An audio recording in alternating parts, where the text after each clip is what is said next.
जी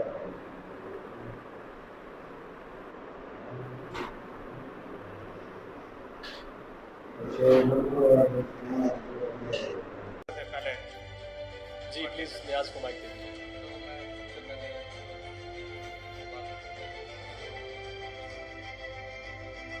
आप लोग सारी गाड़ियां कराची से या दूसरी जगह से लोड करके आते हैं तो आपको एक डॉक्यूमेंट दिया जाता है जिसमें बताया जाता है कि आपने यहाँ से तेल दूसरी जगह लेके जाना है। ये आपने 55 किलोमीटर फी घंटा की रफ्तार से ज़्यादा गाड़ी नहीं चलानी, 4 घंटे से ज़्यादा मुतवातर ड्राइव नहीं करनी,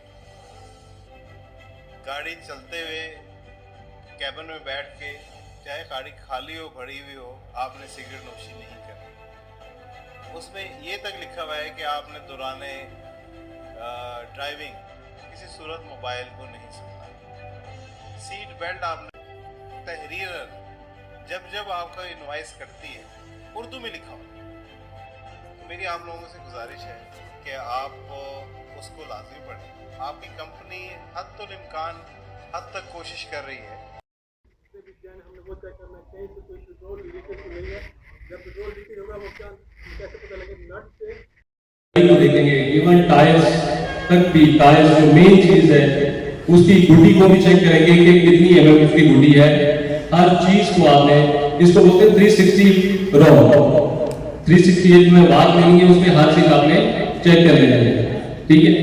एक चीज जो बताते हुए उन्होंने मिस की है, बहुत अच्छा बताया। मिस ये किया कि आपने गाड़ी स्टार्ट करने से पहले सीट बेल्ट लगाना है। सीट बेल्ट आप ज़हन में रखें कि आपने इंजन तब स्टार्ट करना है जब आपने सीट बेल्ट लगाया है।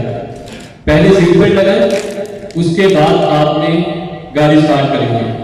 ठीक है। अगर दूसरे ड्राइवर ने आपके साथ वाले ने नहीं लगाया तो ये आपकी जिम्मेदारी है कि उससे कहें कि भाई सीट बेल्ट लगाए। अगर फर्स्ट में नहीं लगाया तो सेकंड की जिम्मेदारी है, उससे कहें कि आपने सीट बेल्ट लगाया। तो अभी हम स्टार्ट करते हैं। सबसे पहले जो ड्राइवर का रवैया होता है सड़क के ऊपर इस तरह का होना चाहिए। उसे चाहिए कि सड़क जो दूसरे लोग इस्तेमाल कर रहे हैं उनका भी ख्याल रखिए। आपने क्या करना है, आप एक दिफाई ड्राइवर हैं, आप अच्छे ड्राइवर हैं, आप आम ड्राइवर नहीं हैं, आप ट्रेन शुदा तरबियत याफ्ता ड्राइवर हैं। ये जो सेशन है ये आप लोगों की आगाही के लिए, आप लोगों को बताने के लिए। आपने क्या करना है, दिफाई ड्राइवर खुद भी बचता है, दूसरों भी बचाता है। आपने ये अपने जहन में बिठा लेना है कि सड़क पे जो दूसरे लोग हैं वो गलती करेंगे। ये आप लोगों के जहन में होना चाहिए कि सड़क के जो दूसरे लोग हैं वो गलती करेंगे इस्तेमाल करते हुए। आपने उनकी गलती से बचना है और खुद को भी बचाना है। ठीक है। और दूसरी बात वो कर रहा है कि कोई भी काम इतना अहम नहीं है, आपने तेज रफ्तारी बिल्कुल भी नहीं करनी। आपकी कंपनी की जो स्पीड लिमिट है उसको फॉलो करना है और उसके साथ साथ आपने जो रोड के रूल्स एंड रेगुलेशन हैं, जो ट्रैफिक के रूल्स हैं, शहर में आपकी स्पीड 25 से 30 होनी चाहिए, उसको फॉलो करना है। ठीक है। मोटरवेज पे जो मिनिमम मैक्सिमम स्पीड है उसको फॉलो करना है। आपकी गो की तो 55 kilo miles per hour speed limit है, तो आपने उसको फॉलो करना है। ठीक है। उसके बाद वो बात कर रहा है कि जो अच्छा ड्राइवर है वो हर वक्त चौकस और चौकन्ना होता है, उसको महारत होती है। वो किस तरह होती है कि आप लोगों के पास एचटीवी लाइसेंस है। एचटीवी लाइसेंस सबके पास है, सबके पास एचटीवी लाइसेंस है। अब आप फर्ज कर लें कि मैं एक कार का ड्राइवर हूं। अब आप लोगों ने सवाल का जवाब देना है कि मैं कार का ड्राइवर हूं, क्या मैं ऑयल टैंकर चला सकूंगा? मैं ऑयल टैंकर नहीं चला सकता। मुझे महारत चाहिए, मुझे उसके बारे में नॉलेज चाहिए, उसे चलाना आना चाहिए। अब मैं कार का ड्राइवर हूं, मेरे पास एलटीवी लाइसेंस है और मैं उठ के बैठूं कि मैं ऑयल टैंकर चलाना शुरू करूंगा, तो मैं क्या करूंगा? मैं हादसा करूंगा, हादसे की वजह बनूंगा। इसलिए आपने एचटीवी लाइसेंस आपका वैलिड होना चाहिए और आपको उसके बारे में पता भी होना चाहिए कि आप कौन सी गाड़ी चलाने वाले हैं। ठीक है। गाड़ी के बारे में पूरा नॉलेज होना चाहिए कि आपकी गाड़ी में एबीएस लगा हुआ है, नहीं लगा हुआ है, सिंपल ब्रेक है। ठीक है। और आपने ब्रेक को किस तरह दबाना है, एबीएस ब्रेक का किस तरह इस्तेमाल करना है, इसके बारे में आपको पूरा पता होना चाहिए। उसके बाद वो बात कर रहे हैं कि अपनी गाड़ी की हिफाजत। सबसे पहले अगर आप अपना ही अंदाजा लगाएंगे, अगर हमारे जिस्म के किसी हिस्से में दर्द होती है तो हमारा पूरा जिस्म दिमाग फील कर रहा होता है, तो हम लोग वो जिस तरह एक्टिव होकर काम करना चाह रहे होते हैं वो नहीं कर पाते। इसी तरह कि जो काम हम करना चाह रहे होते हैं वो पूरी तरह नहीं कर पा रहे होते, चौकस चुकन्ने नहीं होते। इसी तरह अगर आपकी गाड़ी में कहीं पे लूज वायरिंग है या फिर कोई भी मेंटेनेंस की प्रॉब्लम है तो आप लोग की गाड़ी फिट नहीं है, आप लोग जो से रिजल्ट चाह रहे होते हैं वो नहीं मिल सकता। ठीक है, और आखिर में एक बात कर रहा है कि जानने नशा और चीजें और ड्राइविंग, दो काम कभी भी एक साथ नहीं हो सकते, दो कश्तियों में सवारी नहीं हो सकती, ऐसे ही है। इसी तरह आपने या तो नशा कर ले और कंपनी लीव कर ले, आपका यही काम है। अगर आपने नशा करना है तो कंपनी में आपकी कोई जगह नहीं है। ठीक है, और क्योंकि आपके पीछे एक एटम बम जो आप लेके जा रहे होते हैं 48,000 लीटर होता है या 48,000 लीटर जितना भी होता है, वो एक एटम बम से भी बड़ा है। आप लोगों ने नशा बिल्कुल नहीं करना, सिगरेट नोशी बिल्कुल नहीं करनी। ठीक है, या तो नशा कर ले या फिर गाड़ी चला रहे, दो काम एक साथ बिल्कुल नहीं करते। ये तो आपके रवैये हैं, रोड के ऊपर के ड्राइवर का रवैया किस तरह होना है। और उसके बाद वो बात कर रहे हैं ड्राइविंग के रवैये। सफर से कबल वो कह रहे हैं कि आप अपनी गाड़ी को चेक करें, जो पहले मैंने आपको बता दिया, वो भाई ने भी बताया कि किस तरह गाड़ी को चेक करना है। उसके बाद वो बात कर रहे हैं ड्राइवर की। ड्राइवर जब रोड पे निकलेगा, जाहिर सी बात है हर किसी को परेशानियां होती हैं, प्रॉब्लम्स होती हैं, लेकिन आपने जब गाड़ी में बैठ जाना है, रोड के ऊपर निकल जाना है, तो आप लोग बिल्कुल सॉफ्ट माइंड के साथ, आप लोगों के जहन में सिर्फ और सिर्फ ड्राइविंग होनी चाहिए। आप लोगों का फोकस आपकी मंजिल होनी चाहिए, दूसरों को केयर होनी चाहिए। ये नहीं होना चाहिए कि बस ये परेशानी घर में, सबके घर में परेशानी होती है, आप परेशान, उम्मीद है कि वो भी आपको फोर्स नहीं करेंगे। ठीक है, वो भी आपकी सेफ्टी चाहते हैं, आप लोगों की जान कीमती है, वो जो एसेट है उनका वो भी कीमती है। इसलिए आपने फौरन उन्हें बता देना है कि सर मैं गाड़ी नहीं चला रहा, मेरे तकलीफ है या बीमार हूं या मुझे बुखार है। और दूसरी है जहनी परेशानी, जो घर की मसले मसाइल होते हैं उसको परेशानी में लेके हम लोग निकल पड़ते हैं। ठीक है, उनको बिल्कुल भी नहीं सोचना, वो भी हो सकते हैं जिसकी वजह से बंदे का ध्यान बिल्कुल घर की तरफ चला जाता है या कोई और परेशानी होती है, बंदा उसी की सोच में लग जाता है और ड्राइविंग से, रोड से उसका रवैया बिल्कुल हट जाता है, उसकी नजर जो है हट जाती है। उसके बाद वो बात कर रहे हैं कि सड़क पे हादसा। अब आप लोग मुझे बताएंगे कि सड़क पे हादसा किन वजह से होते हैं, सड़क पर हादसा किन वजह से हो सकते हैं, आप लोगों के सामने लिखे हुए। लेकिन मैं ये चाह रहा हूं कि आप लोग थोड़ा सा मुझे बता दें कि सड़क पर हादसा किन वजह से हो सकते हैं और क्यों होते हैं, किस लिए होते हैं, कोई भी बताना चाहे।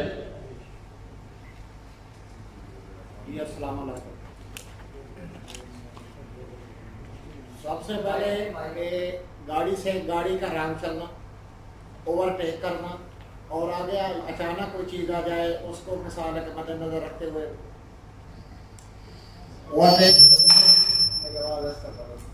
ओवरटेक की वजह से, और कोई भी गाड़ी रंग क्रॉस कर रही है, वो नीचे से जा रही है, हमारे पास एक बहुत जो है ना वो क्या कहते हैं उसको खतरनाक चीज है, तो हमें अपने आप को भी बचाना है। इस जो मटीरियल हमारे पास सामान है इसको भी बचाना है। तो उसके बाद जो आगे रक्षा भी आ सकता है, कोई गदा गाड़ी भी आ सकती है, हमने उसको भी देखा, तो उसकी वजह से भी हादसे हो सकते हैं। उसके बाद अचानक ब्रेक का फेल हो जाता है, ब्रेक की वजह से हादसा हो सकता है। तो उसके बाद और भी बहुत वजूहात है कि जो मसलन। चलिए बहुत शुक्रिया। उसके बाद जाके गाड़ी के पास जाएंगे, गाड़ी वाले ऑयल चेक करेंगे, पानी चेक करेंगे। उसके बाद जनाब अगर उधार हैं गाड़ी में तो वो सुपरवाइजर आएगा, हमारे को हैंड ओवर करेगा। उसके बाद गेट खोलेंगे, अंदर से चेक करेंगे, नीचे से पूरी गाड़ी चेक करेंगे। उसके बाद सोच लगाएंगे, स्टार्ट करेंगे। सबसे पहले हम उसके स्टार्ट करके प्रेशर बनाएंगे। Thank you.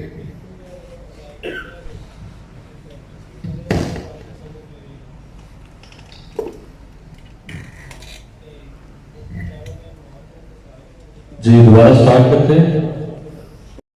नेमत कह रहे हैं, आप बात कर रहे हैं या प्रॉब्लम कहते हैं, ये कभी भी आ सकती है, कहीं बारिश जो है कहीं भी स्टार्ट हो सकती है। ठीक है, तो आप लोगों की बात से थोड़ी सी नाअहली जो है बड़े हादसे का सबब बन सकती है। आपने क्या करना, अगर बारिश हो रही है तो दिफाई ड्राइविंग के रूल्स में है कि आप लोग मिनिमम, जिस तरह मैंने पिछले सेशन में बताया था, जो भाई बैठे हुए हैं, आपका जो फासला 3 गाड़ियों का कम से कम होना चाहिए। जो आपकी गाड़ी है उसे 3 सेकंड का फासला आपको होना चाहिए। मीन्स के 3 गाड़ी का फासला आप लोगों का लाजमी होना चाहिए, ताकि अगला बंदा अगर कोई रिएक्शन दिखाता है तो आप लोग भी अपना रिएक्शन दिखा सकें, ब्रेक अप्लाई कर सके, या जो भी इवन वो करना चाह रहे हैं, कहना चाह रहे हैं, उस वक्त समझ सकें। बारिश या आंधी या तूफान, इन हालात में आपका जो फासला है अगली गाड़ी से दुगना हो जाता है। अगर आप 3 सेकंड का फासला रख के खड़े हैं तो आपका फासला 6 गुना होना चाहिए। 6 सेकंड का आपका फासला। आशिक महमूद साहब से रिक्वेस्ट करता हूँ कि वो आए और हमें फायर फाइटिंग के बारे में दीजिए।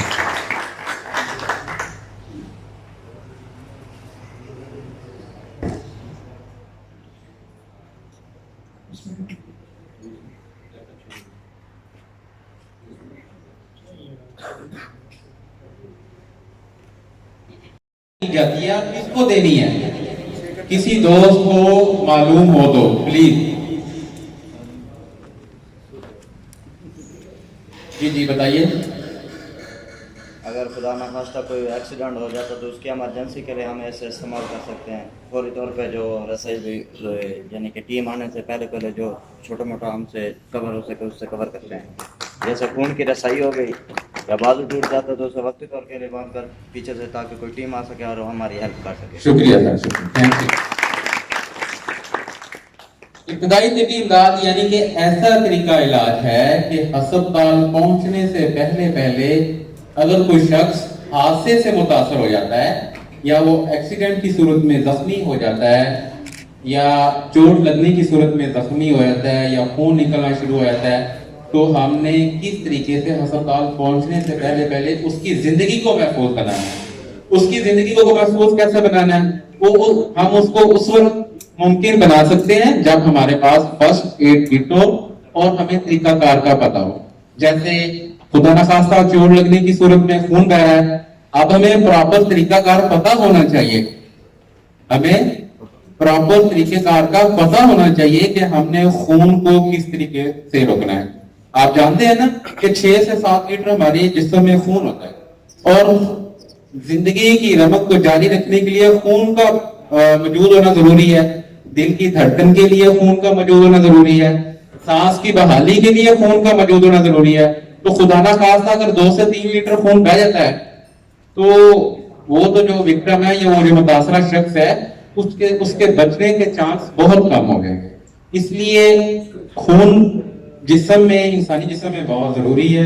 उसको हमने कंट्रोल करना है। उसको कंट्रोल किस तरीके से करेंगे? हमने इस किट का इस्तेमाल करना है। तो मैं आपको बताऊंगा कि इस किट के अंदर अगर आपकी व्हीकल में या आपके टैंक लॉरी में ये चीजें मौजूद है तो इनमें कौन सी चीज किस काम आती है। सबसे पहले तो ये है ना कि ये गॉस पीस रखे होंगे, यानी कि ये कपड़े के या कॉटन बैंडेज के बने हुए पीसेस हैं। खुदा ना खास्ता चोट लग जाए, चोट लगने की सूरत में हमने इनका इस्तेमाल करना है। चोट लगने की सूरत में हमने इसका इस्तेमाल करना है। अब हमने इसका इस्तेमाल किस तरीके से करना है? सबसे पहले हमें खून रोकने का आगे तशरीफ लें सर। सबसे पहले हमें खून रोकने का तरीका आना चाहिए। खुदा ना खास्ता ये भाई साहब काम कर रहे थे, इनका हाथ जख्मी हो गया। अब ये देखें कि चोट यहाँ पे आ गई है, यहाँ पे खून की वेसल्स और वेन वगैरह मौजूद है, यहाँ से खून निकलना शुरू हो गया। ठीक है, परेशानी इतनी है कि साथ वाले साथी ने भी देख लिया, इन्होंने भी देख लिया। अब इनको पता ही नहीं है कि मैं इस खून को किस तरीके से रोकूंगा। ठीक है, तो क्या तरीकाकार है कि खुदा ना खास्ता यहाँ से खून बह रहा है तो आपके पास अगर ये गाज पीस है, ये कपड़ा है या कोई भी साफ कपड़ा है, ये आपने तसव्वुर ज़हन में ये करना है। खुदा ना खास्ता अगर आपके पास फर्स्ट एड किट मौजूद नहीं है तो अपने करीब मौजूद चीजों का, साफ सुथरी चीजों का इस्तेमाल में लाते हुए आपने उसकी ब्लीडिंग को रोकना है। तो सबसे पहले यहाँ पे चोट लगी है, ठीक है, हमने क्या करना है? साफ सुथरे हाथों के साथ वो साफ सुथरा कपड़ा लेना है, या ये इसे गाज पीस बोलते हैं मेडिकल में, इसको आपने जाके इसके ऊपर हाथ रख देना है। या अगर आप समझते हैं कि मेरे हाथ साफ सुथरे हैं तो आपने जाके इसके ऊपर दबाव दे देना है। क्यों? यहाँ से वेन गुजरी थी, जख्म यहाँ पे था, कट यहाँ पे था। अब यहाँ पे आपने दबाव दे दिया, खून का कुछ बहाव क्या होगा, कम हो जाएगा। अब दूसरा मरहला क्या है, एक तो आपने यहाँ पे दबाव दे दिया, दूसरा आपने देखना है कि यहाँ पे फर्ज किया चोट लगी है तो हमारा एक प्रेशर पॉइंट बनता है, यानी कि वेनों का, खून की नालियों का अल्लाह ताला ने इंसानी जिस्म में निजाम बनाया हुआ है। ये तो हो गया डायरेक्ट प्रेशर। फिर आपने दबाना है प्रेशर पॉइंट को। आपने अक्सर देखा है कि यहाँ पे एक नब्ज होती है, वो धड़क रही होती है। इसके अलावा हम डॉक्टर के पास जाते हैं तो यहाँ पे भी एक नब्ज होती है, वो भी धड़क रही होती है। अब इस जगह से खून को रोकने के लिए हमने जो इस जगह पे मौजूद प्रेशर पॉइंट है वहां पे दबाव देना है। एक तो हमने हाथ यहाँ पे रख लिया, दूसरा हमने पीछे से खून की हो रही है। अब मुझे ये कंपनी वाले बताएंगे कि आप तमाम ने यूनिफॉर्म पहने, आपकी यूनिफॉर्मिटी है, सब एक जैसे नजर आ रहा है, बड़ा अच्छा लगा हुआ है। तो वो गर्म व्हील से जब वो बॉडी को टकराएगा, किसी लोहे को टकराएगा, हीट उसमें जाएगी और फिर वो सारी गाड़ी की बॉडी में आ जाएगी। तो इसी तरीके से पहला अमल है कि एक सिरा सिर्फ गर्म होगा और वो हीट वो दूसरे। रिक्वेस्ट करूंगा कि यहाँ पे फर्स्ट एड बॉक्स पड़ा हुआ है, उसके अंदर जो चीज़ें हैं उनका इस्तेमाल जो है ना वो करने इसके ऊपर थोड़ी प्रेस 112 फर्स्ट एड बॉक्स होता है ना। जिसकी गाड़ी में नहीं है वो हाथ खड़ा करे। आपकी गाड़ी में नहीं है तो फिर हाथ कैसे खड़ा करेंगे? तो जो है आपकी इधर ये प्रोग्राम आप लोगों के लिए किया है, तो मेहरबानी है, गुजारिश है कि पूरी तवज्जो के साथ बैठे, क्योंकि ये अक्सर जब खुदा न खासा हादसा होता है ना तो 1122 वाले माशाल्लाह बहुत टाइम पे पहुंच जाते हैं। इनके लिए एक बार फिर तालीम जाए। और उनसे आने से पहले अगर आपको पता हो कि कौन सी मेडिसिन कहाँ इस्तेमाल करनी है, क्योंकि हर बंदे का काम ये हर बंदे का काम है, जिम्मेदारी है कि अगर किसी को पता हो तो उसको वो काम करना चाहिए। ये नहीं है कि जनाब हम वेट करें जी 112 ये इलेक्ट्रीशियन से भी गुजारिश है कि यार अपने तारों को जरा एक बार देख लें। आप इसको बंद कर दें।